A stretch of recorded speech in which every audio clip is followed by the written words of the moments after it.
I don't care who you are. Everybody wants... I'm Elvis Presley. Ladies and gentlemen, we have a big show with Elvis Presley headlining tonight. Here is Elvis Presley.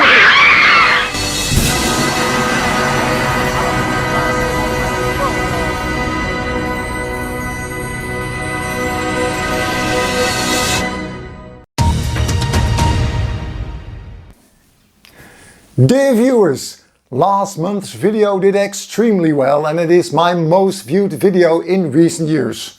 A lot of work went into it and I am very happy to see that my efforts paid off in high ratings. I know it will be difficult to top this, but it has given me the idea to perhaps discuss interesting topics in more detail, like we did last month, more often in the future. I start this video with a 15 seconds clip of director Baz Luhrmann, who had a teaser for Elvis fans during the Met Gala in New York on May 6.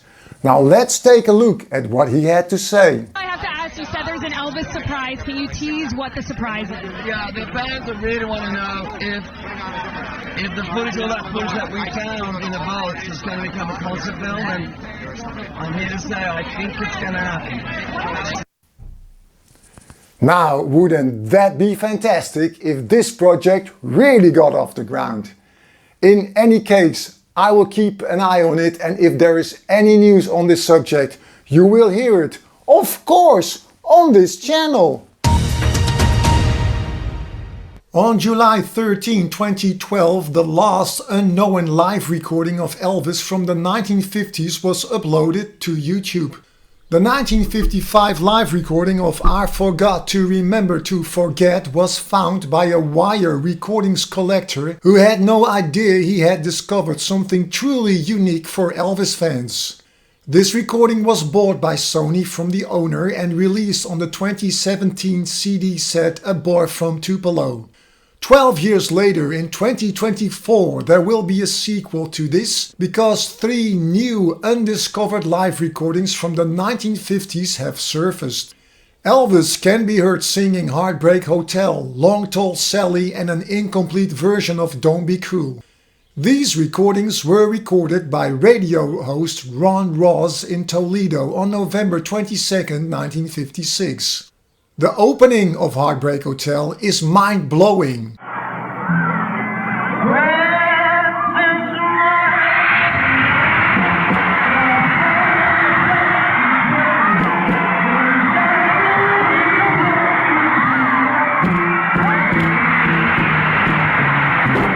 And all hell breaks loose during Long Tall Sally.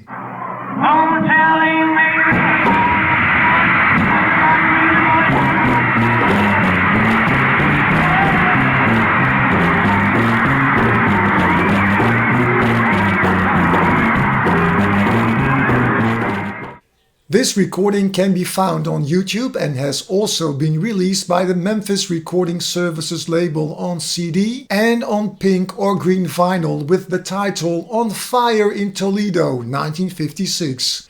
At this time we have no idea whether these recordings will also be made available on future Sony or FTD releases. But these 3 songs are really the find of the year. The 5th of July 2024 marks the 70th anniversary of Elvis recording the song That's Alright Mama on Sun Records. To celebrate this moment in the music history, a number of commemorative editions of the single will soon appear on the market. In collaboration with the Legacy Recordings label, Graceland will release a limited edition around June 14. This is a 10-inch vinyl single of which only one side has music. The single is pressed in a quantity of 1,954 pieces and is offered at $30. A very special collector's item is being offered for sale in the first week of July with the release of 125 liquid vinyl records. This 78 RPM 10-inch vinyl plays the original Sun recording with the dry version of That's Alright. What makes a liquid vinyl so special is that the liquid moves as the record spins. For the color of the liquid, the producers chose for the 2 signature colors of the Sun Records label. Each of these unique heavy stock vinyl records are handmade and one disc takes about an hour to produce. Because this is the ultimate Sun vinyl collectible of the year, the expected price will be around €250 each and are only available through selected Elvis dealers. More information will follow as soon as it becomes available. A notice has been filed for Graceland to be sold in a foreclosure auction.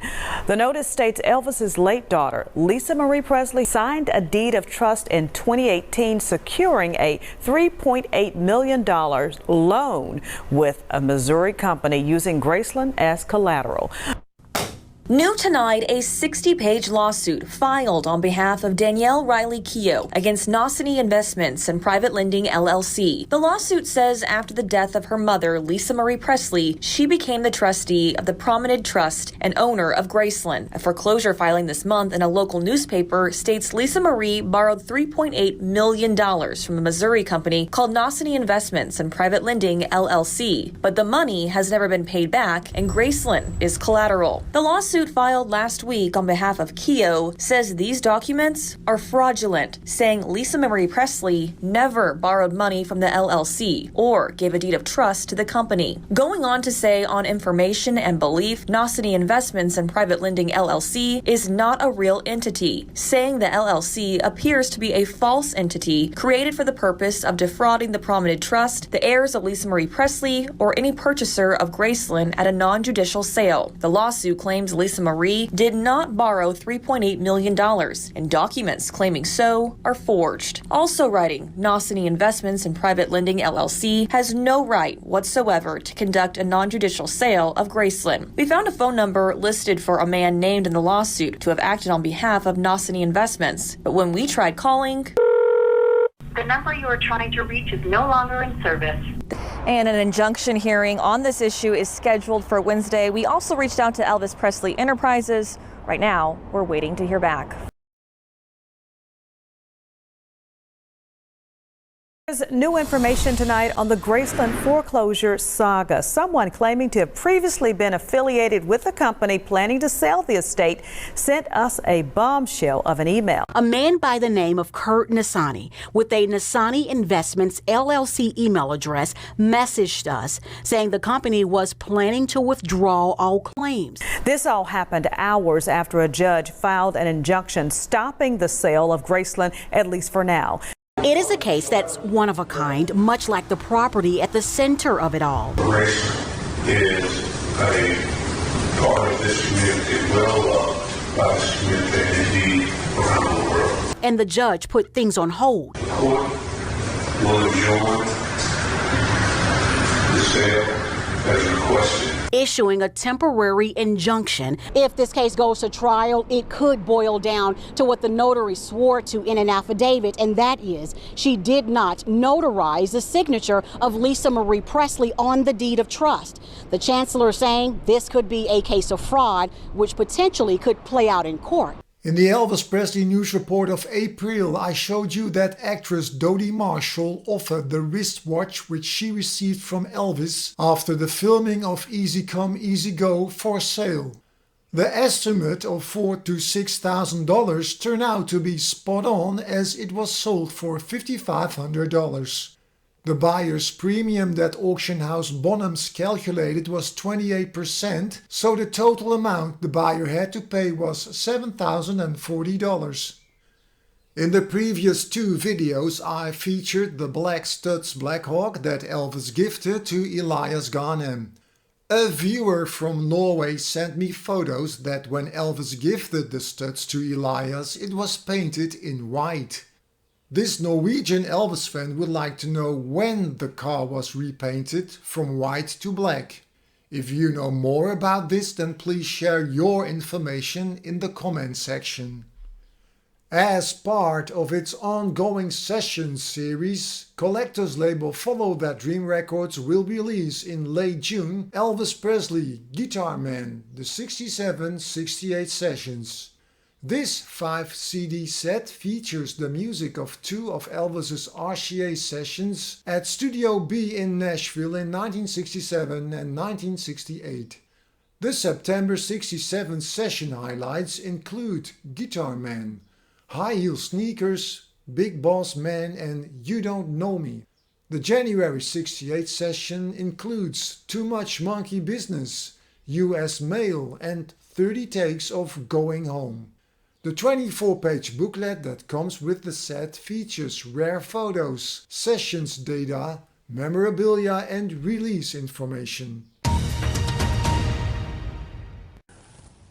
It's trivia time, and in last month's trivia I asked you what the most striking difference was between the record sleeves of the Elvis Gold Records Volume 2 albums that were used in the United States compared to the version that was used in the United Kingdom in 1959. Well, the correct answer had to be that the American sleeve showed Elvis's face 16 times, whereas the British version had Elvis's face 14 times. A viewer also pointed out the record sleeve that was used in Argentina. The album was not released in that country until 3 years later in 1962. The Argentinian division of RCA Records decided to double the number of Elvis fans. From 50 they went to 100 millones de admiradores no pueden estar equivocados. The trivia for this month is an Elvis song in reverse. But to make things a bit more difficult, I'm playing you the movie version to mislead you. Can you tell me the title of this song? And if you do, then place your answer in the comments below. Good luck, everybody.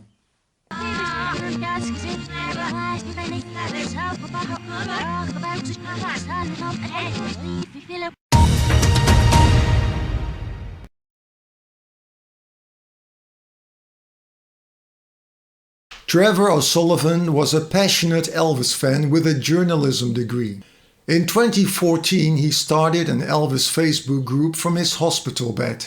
He wrote that he was at that time sick for real and sick of the absolute rubbish he encountered on many Elvis Facebook pages. In fact, he started his own Facebook page mainly out of dissatisfaction. He was very annoyed by the misinformation and the poorly informed fans he encountered. Trevor thought things had to be different and never wavered in his mission to keep the Elvis legacy alive. Telling the truth based on his great knowledge and passion was like reading a history lesson. This led to his Facebook group Elvis Presley His Truth Is Marching On growing to over 55,000 members. His group had many lively discussions and Trevor did not censor contributions as long as their argument was articulated well with no name-calling or insults. He ran his group with integrity, wit, wisdom, passion and an enormous sense of humor. Trevor O'Sullivan died in April 2024, far too early. He is greatly missed and will not be forgotten.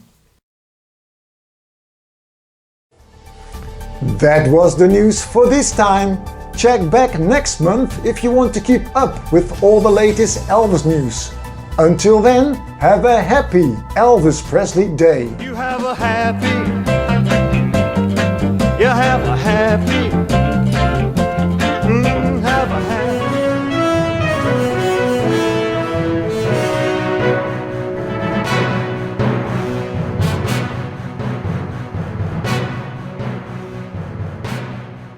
Did I hear someone say something about Elvis?